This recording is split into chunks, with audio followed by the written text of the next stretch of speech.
Good morning, degenerates, and welcome to another episode of Boring Crypto IO, the place where I read you the boring crypto news Monday through Friday so you don't have to. My name is Not Important, and I'm your host. Let's go. Genesis bankruptcy case scheduled for first hearing. SBF to forfeit $700 million worth of assets if found guilty of fraud. And U.S. home loan banks lent billions of dollars to crypto banks. Whew. Guys, I take a week off to go handle some family business, and Bitcoin decides to melt faces. Let's look at the chart. So guys, I was away for a week. I had to go handle some stuff, some family stuff, and I apologize that I wasn't here to give you the news. And of course, as soon as I do that, Bitcoin isn't boring anymore. So I'm sure if you guys have been paying attention to the market, we had a really interesting and insane run up over the last week. And we have now rested here at this level of 22,738, call it 22,750, 740, which actually, if you go back in the charts, it was support here, it was resistance here, decent support here, but it was resistance here, and we have continued to actually set in just a nice little safe, what looks to potentially be a flag, a good bull flag right here, which looks like what Bitcoin has been doing. It's been pumping, it's consolidated, it'll pump again, and it'll consolidate. So if we're going off of what I'm looking at the charts, there's a potential that we could actually, because the pumps have clearly gotten smaller, but if we range here for a few days, or maybe even today, a few more hours, I could potentially run up to this 23,789, 23,876 levels that I have marked right here.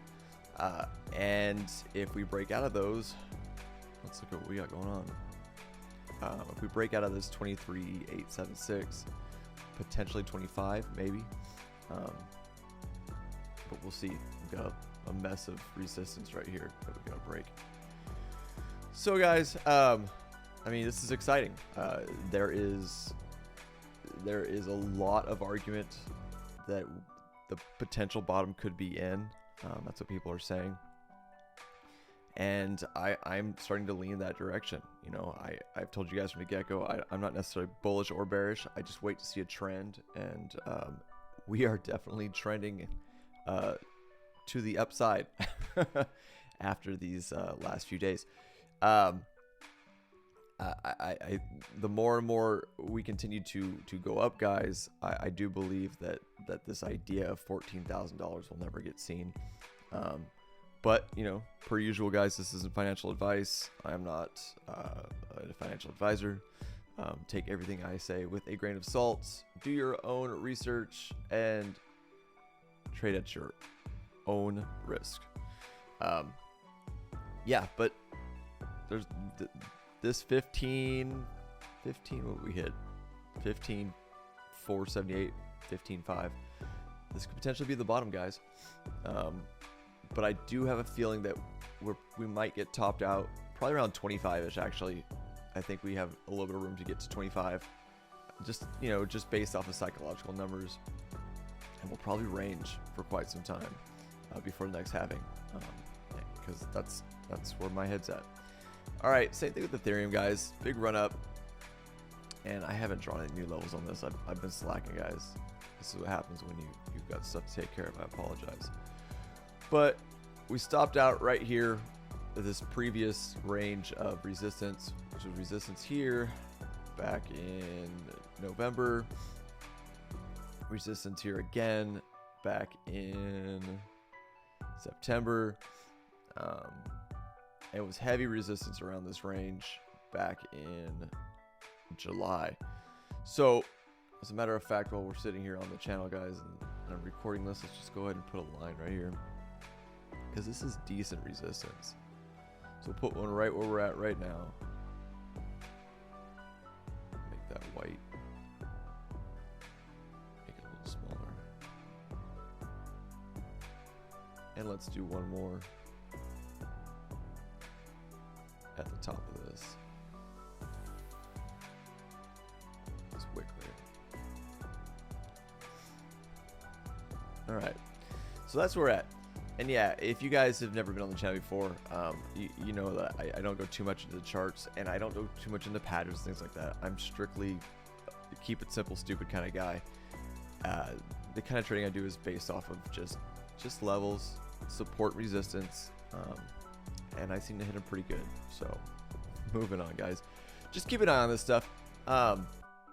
With a run up like this, the potential to either have a retrace is strong. You know, people are going to start taking profits, but as well as with the traditional market opening up here in just a little bit, we'll see what it does. But yeah, stop losses in place, guys. Trade conservatively, be smart. Yeah, this is, Jesus, that's like a perfect double bottom W pattern.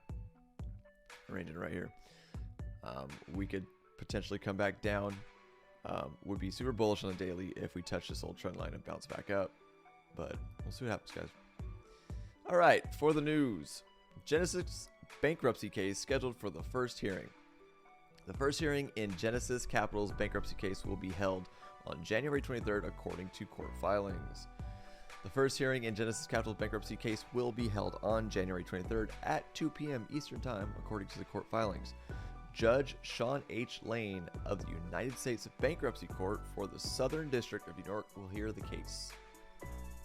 Under Chapter 11 bankruptcy, companies can propose a recognition plan to creditors while continuing business operations. Mark Pfeiffer, a bankruptcy attorney at law firm Buchanan, No Clue and Rooney, told Cointelegraph.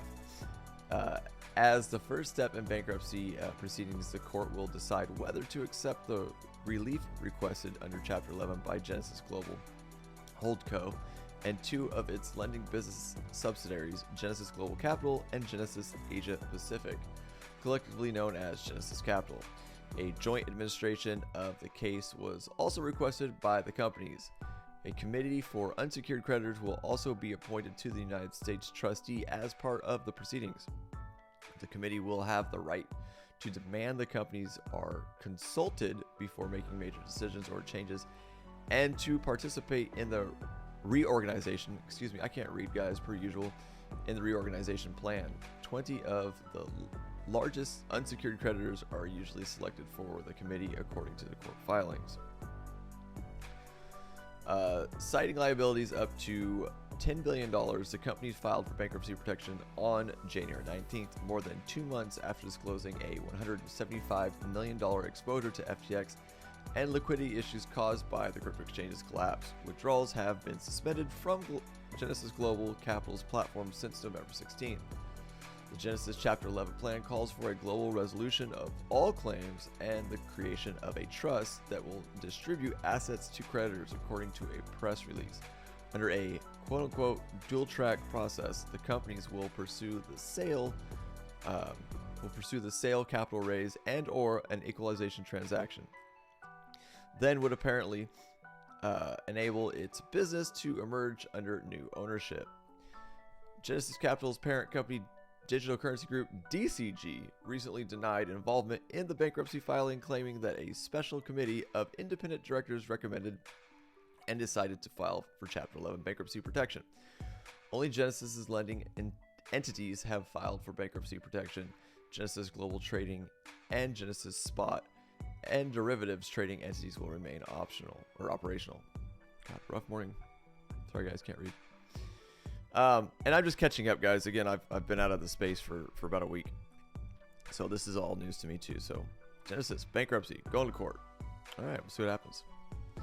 Sam, oh Sam can't keep his name out of the news. SBF to forfeit $700 million worth of assets if found guilty of fraud. How does this guy have $700 million in assets? I thought he only had $100,000 in his bank. Poor guy.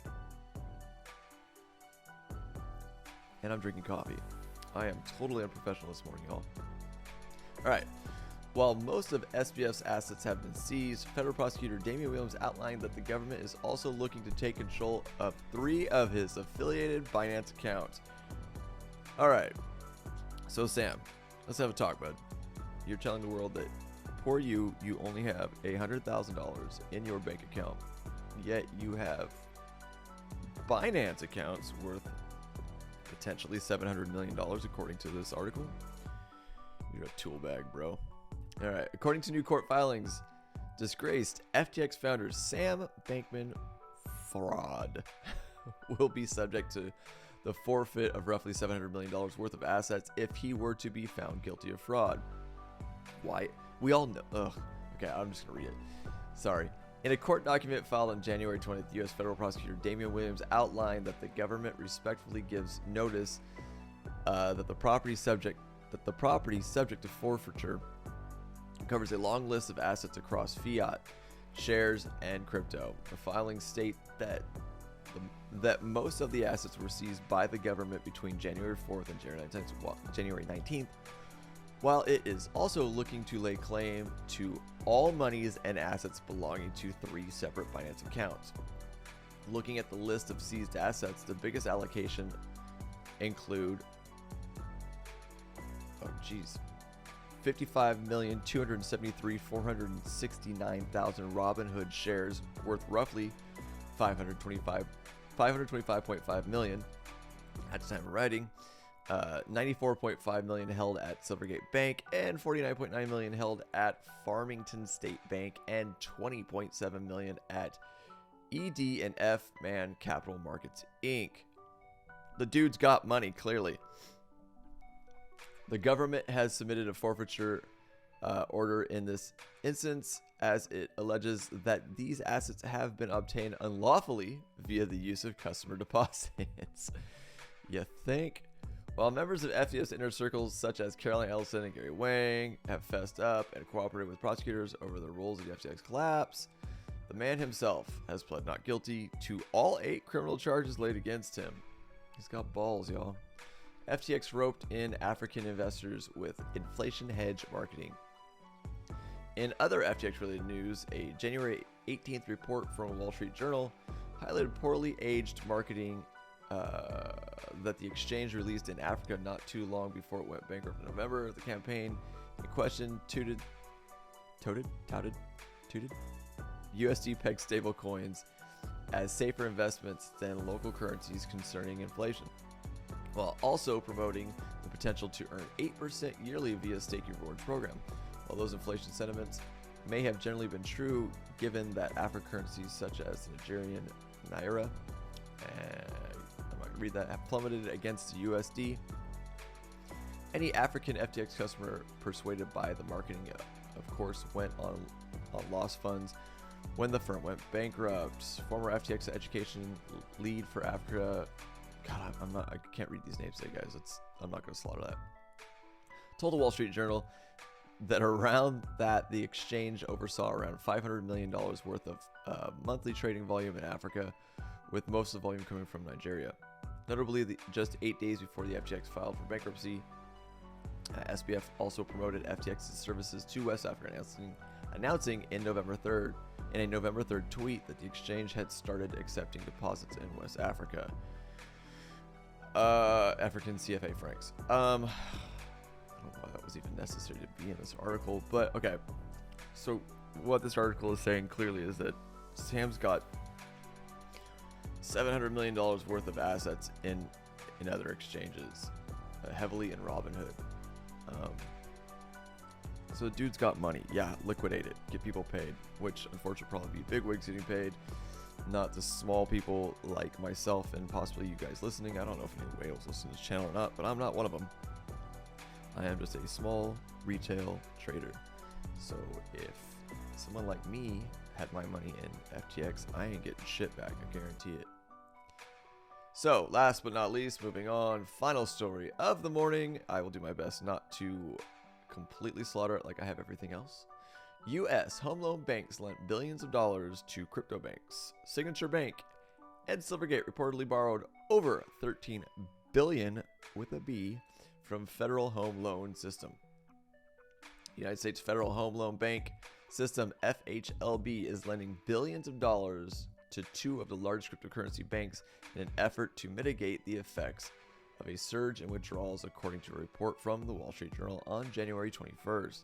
The FHLB is a consortium of 11 regional banks across the United States that provide funds to other banks and lenders.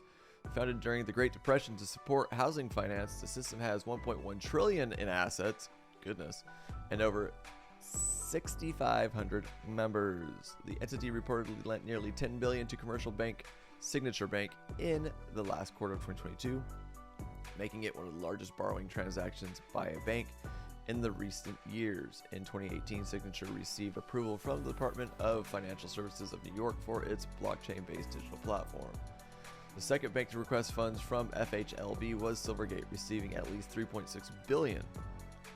In the last quarter of 2022, Silvergate experienced significant outflows of deposits and took steps to maintain cash liquidity, including selling debt securities. The net loss attributable to common shareholders in the period summed to $1 billion, Cointelegraph reported. According to Silvergate's report, digital asset customer deposits in the fourth quarter of 2022 were $7.3 billion, a significantly lower amount compared to the prior quarter when deposits reached $12 billion. Traditional finance has remained immune to the crypto contagion. God, everybody's doing that word. It's like... Anyways, the crypto contagion following the collapse of FTX, but FHLB loans to crypto exposed banks could increase that risk, notes the report. In comments, the Wall Street Journal, Senator Elizabeth Warren said that this is why I've been warning of the dangers of allowing crypto to become intertwined with the banking system, claiming that the taxpayers should not be left holding the bags for the collapse in the crypto industry, which she called full of fraud, money laundering, and illicit finance. So is the traditional banking system, you moron. FTX's group collapse caused a ripple effect across the crypto industry, affecting many companies. The most recent development, crypto lender Genesis filed, which we just read, for Chapter 11 bankruptcy protection on January 9th, having liabilities estimated between $1 billion and $10 billion. Sorry, I don't know what you guys may or may not think about Elizabeth Warren. She's an idiot. She's corrupt AF. She's one of them. Anyways, I don't know, guys. We'll see what happens. Kind of nothing too exciting in the news today. But doesn't matter because Bitcoin's pumping. All right, y'all. I'm going to rock and roll. I'm going to try and wake up a little bit more. And I will be here again bright and early in the morning tomorrow to read you guys the crypto news. Besides that, that's it. If you do like the content that I provide on this channel, please like the videos, subscribe to the channel, turn on that bell for notifications, and I will see you guys bright and early, like I said, tomorrow. I am out of here.